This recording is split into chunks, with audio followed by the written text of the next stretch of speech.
कराची से लाहौर फ्लाइट जा रही थी and then it got stuck in a couple of air pockets. और फिर क्या हुआ?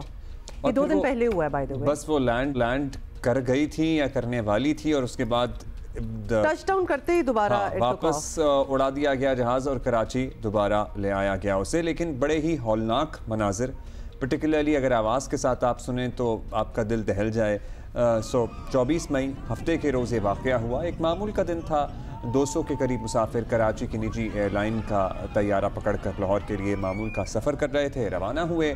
लेकिन उसके बाद वो कुछ हुआ जो नाकाबिले यकीन था। मुसाफिर बताते हैं कि लाहौर का मौसम ख़राब था, लेकिन फ़्लाइट 842 रूटीन की तरह नीचे आई। लैंडिंग करने ही वाली थी कि मिट्टी और रेत के तूफ़ान ने तैयारे को आ लिया। पायलट ने दोबारा तैयारा हवा में बुलंद किया और उसके बाद अगले 12-15 मिनट ख़तरनाक तरीन टर्बुलेंस, एयर पॉकेट्स का सामना करते हुए इस तूफ़ान से निकलने की बहुत कोशिश जारी रही। अच्छा, मुसाफिर बताते हैं कि इन लम्हात में ये यकीन हो चला था कि अब बचना बहुत मुश्किल है, लेकिन फिर मोजज़ा हुआ। और ये मोजज़ा ही होता है जब आप इस ऐसी सिचुएशन से आप निकल आएँ।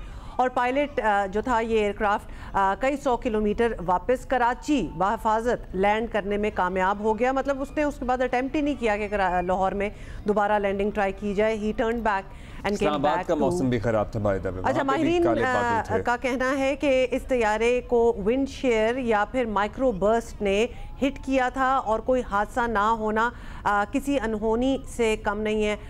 या मिरेकल, मुआजिज़ा इसी चीज़ को कहते हैं। तो ज़रा इस पे हम ज़ाहिर है बड़ा मुश्किल होता है जो लोग इसमें सवार थे, और इसमें कितने ही हमारे जानने वाले लोग भी सवार थे। हमारे अपने बॉस भी थे, हमारे अपने बॉस थे, अदनान सिद्दीकी अदाकार वो भी थे, और भी कुछ असद उमर पॉलिटिशियन वो भी थे, और भी कुछ लोगों का मैंने सुना है।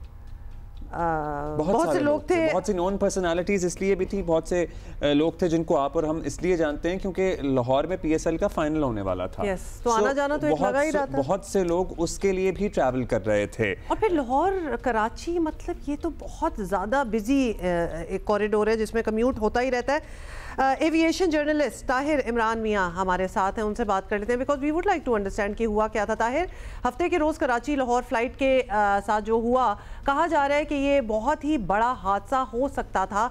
हम बड़े सारे से बचे हैं इसमें, अल्हम्दुलिल्लाह फॉर दैट। तो आपके मुताबिक ये माइक्रो बर्स्ट था, ये क्या होता है? हाँ, थोड़ा सा ब्रीफली बताइए।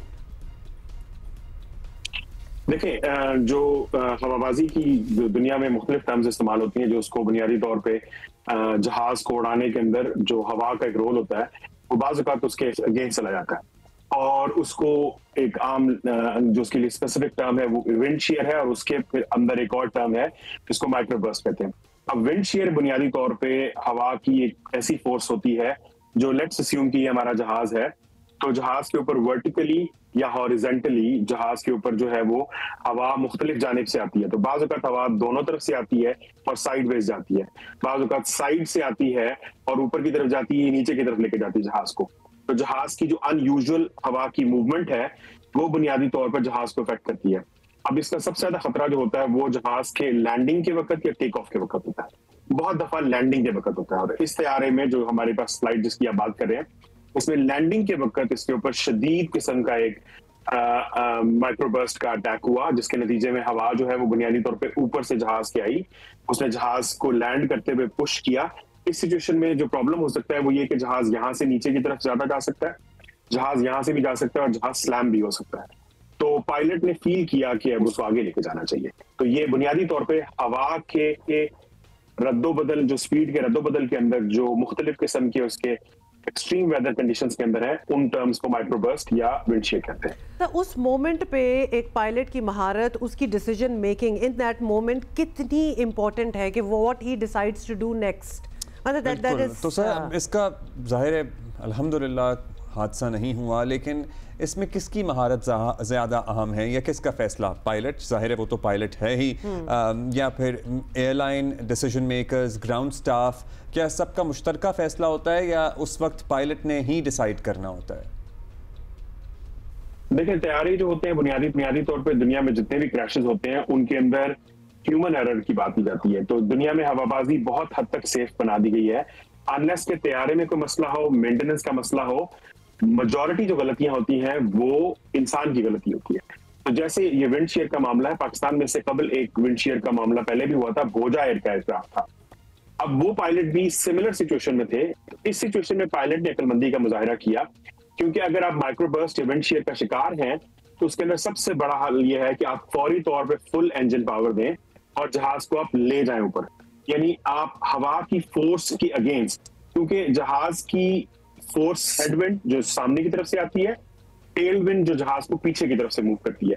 तो माइक्रोबर्स्ट में या जो विंड शेयर होता है उसमें जहाज की हेडविंड टेल विंड की बन जाती है और उसमें बेसिकली दोनों में रेप्लिकेट हो जाती है, यानी कि चेंज हो जाती है, जिसके नतीजे में जहाज को मूवमेंट मुख्तलिफ तरफ से मिलना शुरू हो जाती है।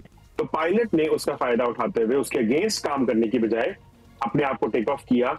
विद इन मिनट्स 250 किलोमीटर फी घंटा की रफ्तार से वो अपनी स्पीड जो है वो डबल और फिर उससे ज्यादा लेके जहाज काफी हद तक तो जहाज ने वर्टिकली यानी कि क्लाइंब किया और एक सेफ मकाम पे लाके उसने फिर फैसला किया कि उसने लाहौर में नहीं उतरना, वेदर फेवरेबल नहीं था तो वो कराची वापस चला गया।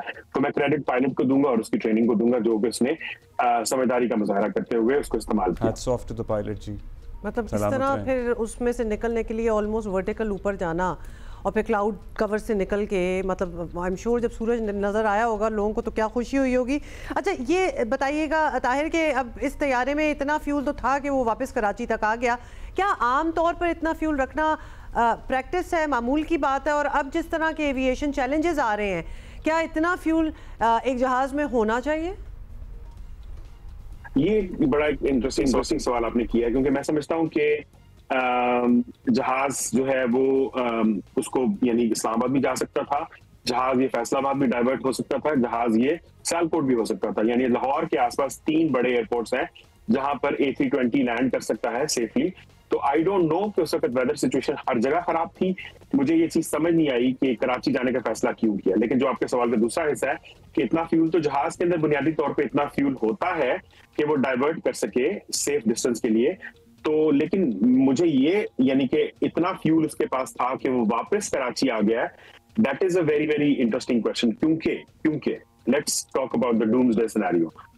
अगर जहाज इतने फ्यूल के साथ लैंड करता है और उसके साथ कोई हादसा होता है, that's a danger in itself. लेकिन ये बुनियादी तौर पे बहुत हद तक एयरलाइंस का अपना अपना मामला होता है। बाज एयरलाइंस को फ्यूल सस्ता मिलता है, जहां मिलता है जितना ज्यादा होता है तो हो सकता है जो एयरलाइन है वो कराची में उसका सारा सप्लाई वगैरह हो तो वहां से लेके आए होंगे। लेकिन मैं समझता हूं कि ये इसको हम बैठ के यहाँ डिसाइड नहीं कर सकते, लेकिन उसके पास फ्यूल था तो वो लेके गया। ऑफ कोर्स दैट्स राइट, बहुत से रीजंस हो सकते हैं। टर्न अराउंड फ्लाइट होगी, उसने वाकई वापस जाना ही था। और होता ही है लाहौर कराची की फ्लाइटों में, वही जहाज उसके फौरन वापस आ रहे होते हैं। गेटिंग रिफ्यूल्ड ओवर देयर, तो वो ऑलरेडी। बहुत शुक्रिया ताहिर इमरान मियां। और यस, इस्लामाबाद का मौसम भी खराब ही था। हाँ। आपको याद है इस्लामाबाद में वो दिन में जो अंधेरा हो गया था, it is the same day. मतलब पूरा अभी हम थोड़ी देर पहले बात कर रहे थे पंजाब के मौसम की, तो उसमें काफ़ी सारी जगह आ जाती हैं। परहैप्स ये बेहतर फैसला उनको लगा होगा कि वापस आ जाओ। Okay, take that in. ये बड़ी मतलब लोग पीपल वांटेड टू नो कि इधर एक्चुअली हुआ क्या था। और it is not easy, I am sure it must not be easy. It takes a toll on your mind. जब जो लोग इस जहाज़ में सवार थे, it will take some time, but इंशाल्लाह आप सही सलामत हैं। शुक्र करें।